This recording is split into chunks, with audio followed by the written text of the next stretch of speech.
This is one of those mills. It's Can Mills near Shaftesbury in Dorset, and it's been a working mill for centuries. It's powered by the River Sterkel, and these days is run by Michael Stote, who's a second-generation miller. It's pretty well a one-man show. I have a bit of help with the delivering and cleaning and packing, but if everything runs smoothly, it keeps me busy. How many different flours do you produce? It's probably over a dozen now. There's some ways there's no limiting to what I can do on the millstones. I give quite a few different things a go. I've been approached by people to mill chickpeas into gram flour and also mung bean flour for Chinese noodle making. One of the bakeries supplied by Can Mills is Leakers in Bridport. By 5 a.m. in the morning, Aidan Chapman is in full swing, producing upwards of 1,000 loaves a day for the shop, local restaurants and box schemes.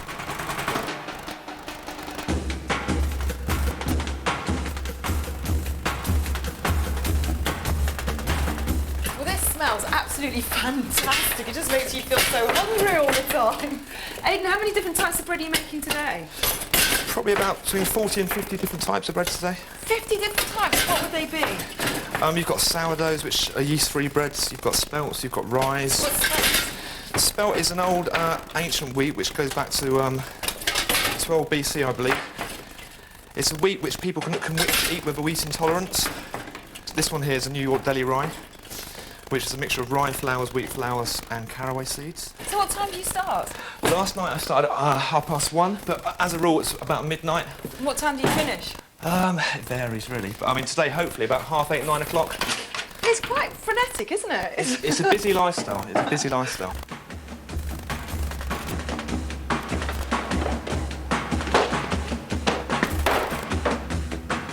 You've got one thing over there, you've got something over there, you've got things in the oven. Do you ever forget when you're supposed to get something out the oven?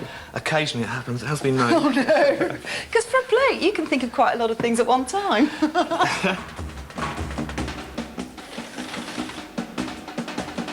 And literally just turn those over gently and roll it and down. just roll it slowly down. And when it comes down here, you just want to pull that towel a little bit. Yeah, you look at that. There you go. This is an incredible oven. It's an amazing oven. It's been here since about 1945. I wouldn't change it for the world. It's absolutely marvellous. I mean, it might not look the best, but it's definitely one of the best ovens I've ever worked with. Whoa, look at them. They're fantastic. They're huge. It's very nice, though. Is that because of all the layers? It is, yeah. And can you spot your one, Michaela? Is that one with the dodgy end? Look, it is. I think that's got character, that one. I think you better take that one yourself. That is my croissant. A bit weird at the end. But that looks good. I'm proud of that. Oh. That is so good. That is yummy.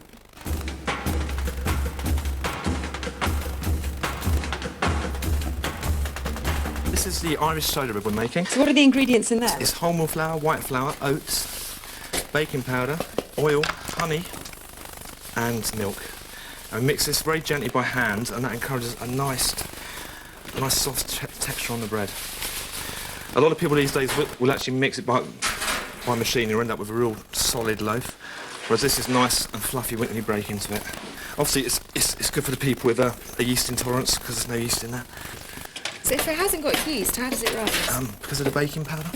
And you still use the old-fashioned scales as well? I do, yeah. Just an old-fashioned boy, aren't you? I am at heart. And that goes straight away into the oven.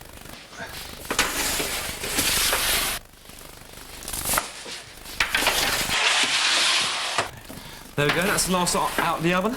So you've only been going about, what, 9 hours? Yeah, and I'm ready for my bed. I was going to say, you must be I am exhausted. indeed. So look at that, you have a smell of that and the lovely smells and the textures. That is fantastic. That looks gorgeous. Well, there's no way I'm going before I taste some of these breads. I mean, just smelling it makes you so hungry, doesn't it? So a nice bit of butter on there now, Yeah. hot out of the oven, superb. Oh, that is so good. Hot buttered Irish soda bread. Tasty, yeah? Really nice. I can't imagine ever wanting to eat sort of processed bread again. Good, good. I'm glad to hear it, Michaela. Aidan, you know the folklore, don't you? What's that? What they say about the last slice of bread on a plate. Tell me. Whoever eats it Has to kiss the chef. There you go, Michaela.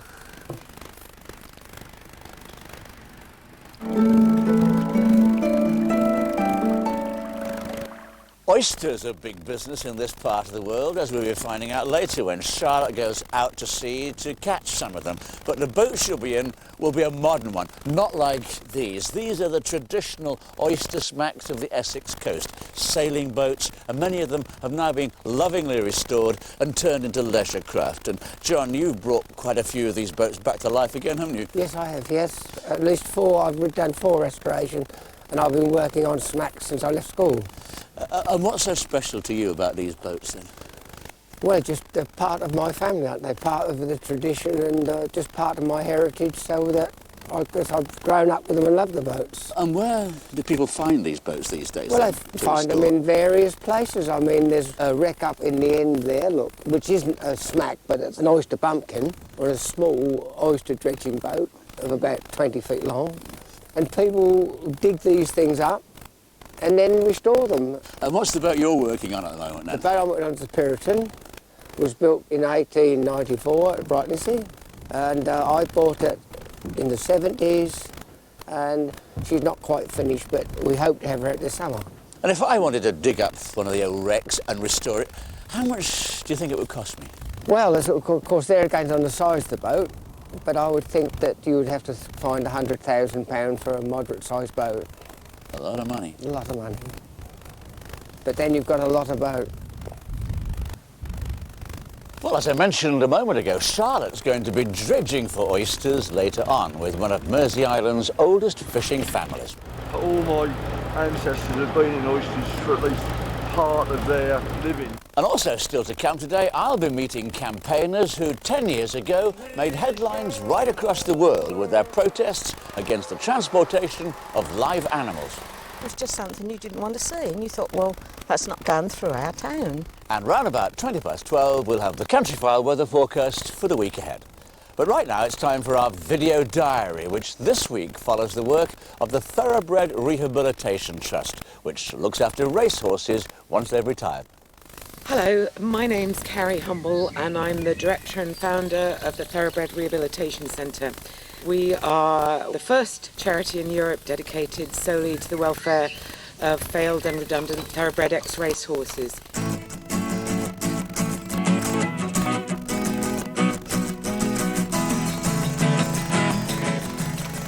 A great deal of these horses will go out into the open market not prepared necessarily for the general rider, and the reason why I started this organisation was because I saw a lot of race horses out in the general market that I didn't think were at all happy. The TRC actually handles about 50 horses a year. The oldest resident we've got is Hello Dandy, the Grand National winner of 1984, and he's now 30 years old. He is just an absolute star.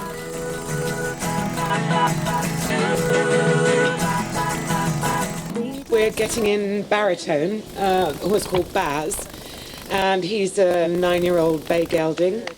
The horse has become a little bit sour in racing. He doesn't want to race anymore. He's not desperately good anymore. I'm going to take him straight down to a box. The first thing he'll be allowed to do really is relax. We just need to get to know him.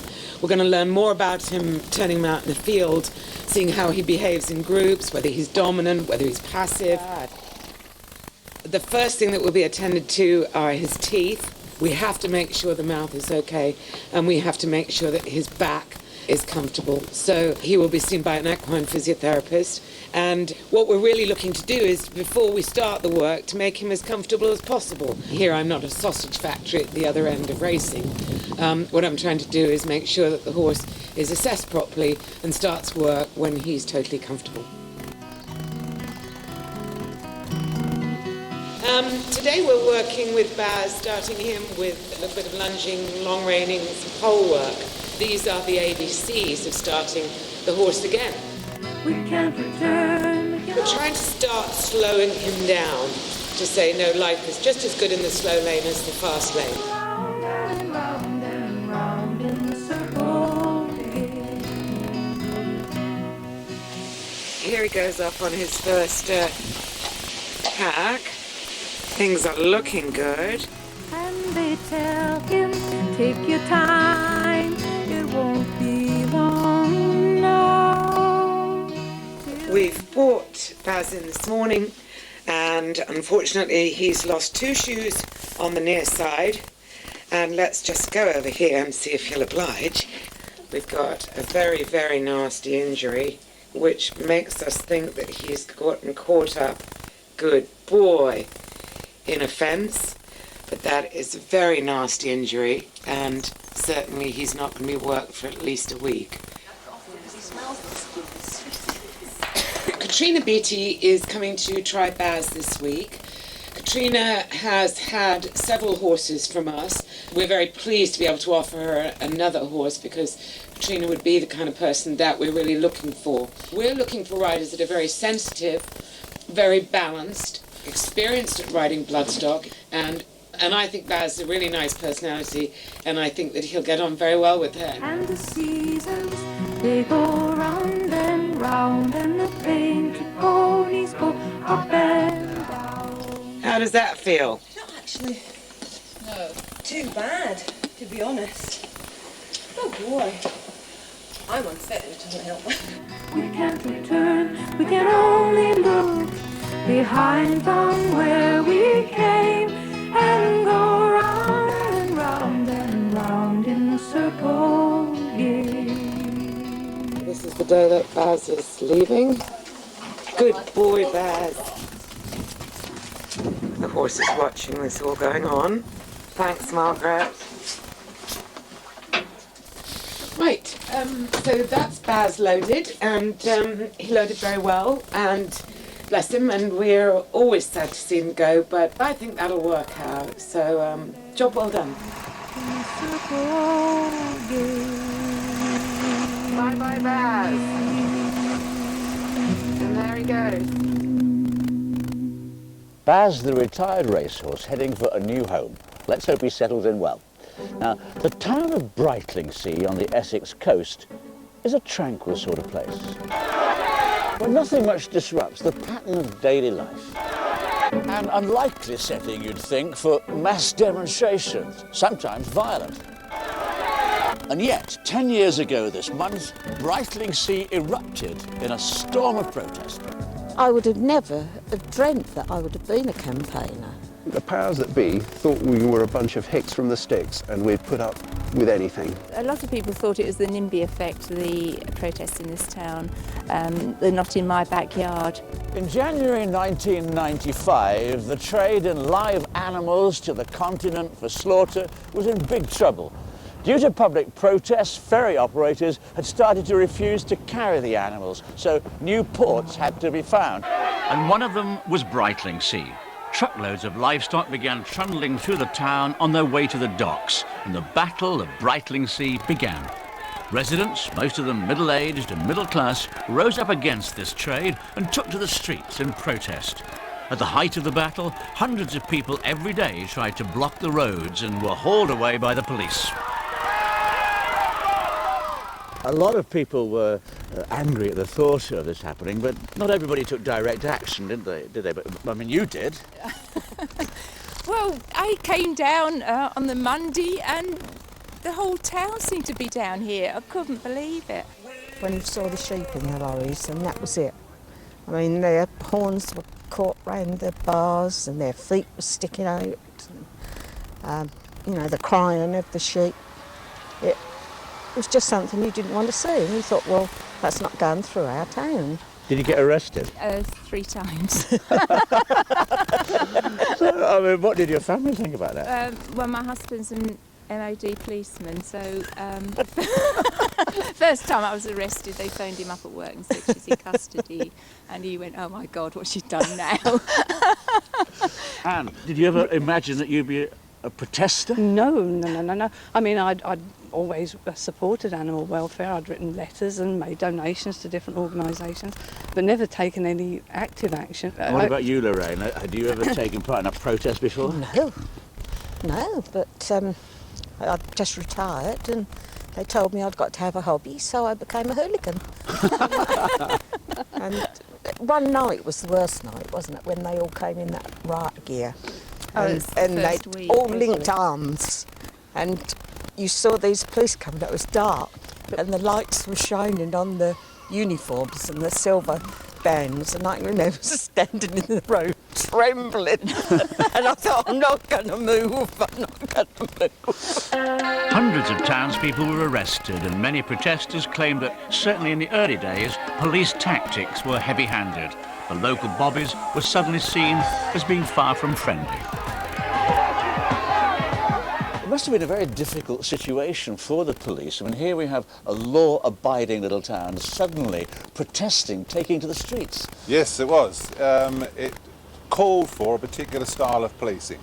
Because you've got the local people protesting about something that they thought most strongly about, and it was likely to last for a long time, it called for a particular response based on our local knowledge and appreciation of how they would continue. But it must have been a very strange position for you, locking up townspeople that you've known for years and years. Absolutely, but that's the price you have to pay. If you're trying to protect two rights, the right to pass and repass on the Queen's Highway and the right to protest, the police must stand full square in the middle of those two rights, and they have to enforce the law even-handedly.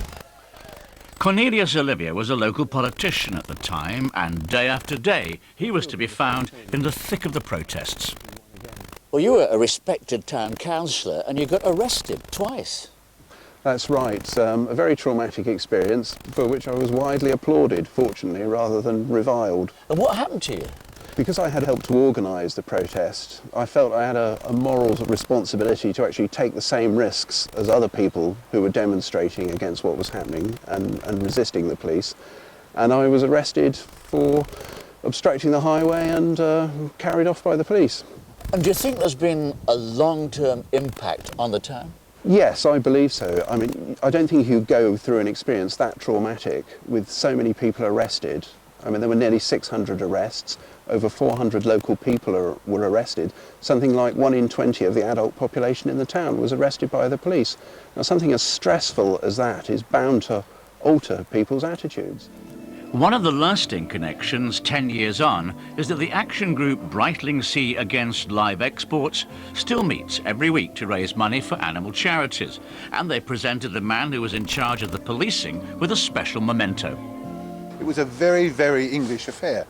When it was all over, they invited me back to their annual general meeting and presented me with this, a tea cosy, to indicate their feelings about what had gone on. And that was after I'd retired. Now, I think that's the best measure I've had of proper policing in my life. The protests here petered out after 10 months when Dover reopened for animal exports and the lorries went there instead. The trade still continues to this day, though it's been dramatically reduced, and calf exports were banned in 1996 because of BSE. The campaigners here at Breitling Sea and at other places which suddenly found themselves in the forefront of the animal export issue didn't actually change anything. But what they did do was show the remarkable force that ordinary, well-respected people can have when they choose to make their feelings felt.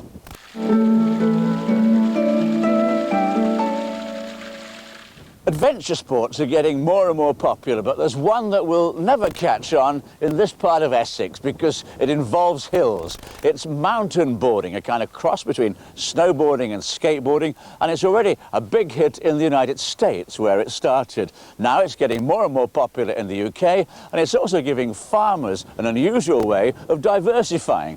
Well, back in the summer, we sent Ben to Herefordshire to try his hand at mountain boarding.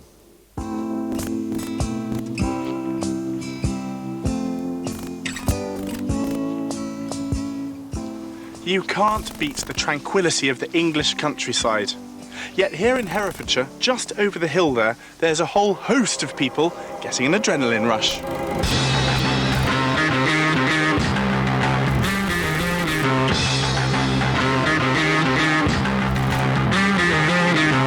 This is now one of the fastest growing extreme sports in the UK, with thousands of riders enjoying the freedom of the hills to perfect their jumps. And there are now more than 30 of these centres around the country.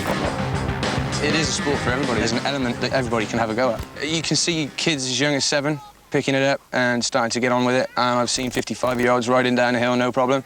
And you're an actual course designer, is that right? Yeah. Do border cross courses like the ones you can see in the distance, different types of border cross, jumps and freestyle setups like the slope style behind us. But would you say this is a nice kind of safe environment, though, for you know, these guys? Yeah, we've designed this centre, and the same with all the other centres across the UK, so that it is safe. There is somebody at hand to come and do it and keep an eye on you. It's out in the beautiful countryside, so it's nice fresh air. You've got beautiful views all around. I mean, what more could you ask for? So how do you go about finding your sites? At first, we advertised in a country magazine for farmers with redundant slopes to take a look at our website and check out what the new sport was. We've been going to places like the Earl's Court Smithfield show, where 100,000 farmers go through each year over the 4 days. For the farmers to be walking through a farm show and see mountain boards on a show instead of the odd tractor or combine, then it was a very eye-catching thing. And we've definitely had results from stuff like that. For a slope that can only either be grazed or mown, etc., then for a small amount of money, you're looking at around about £5,000 to £6,000 you can set up a centre and have it successfully running for a season. So it is a cheap way, it's a fun way, it brings a lot of life into the land, and it makes a lot of people happy.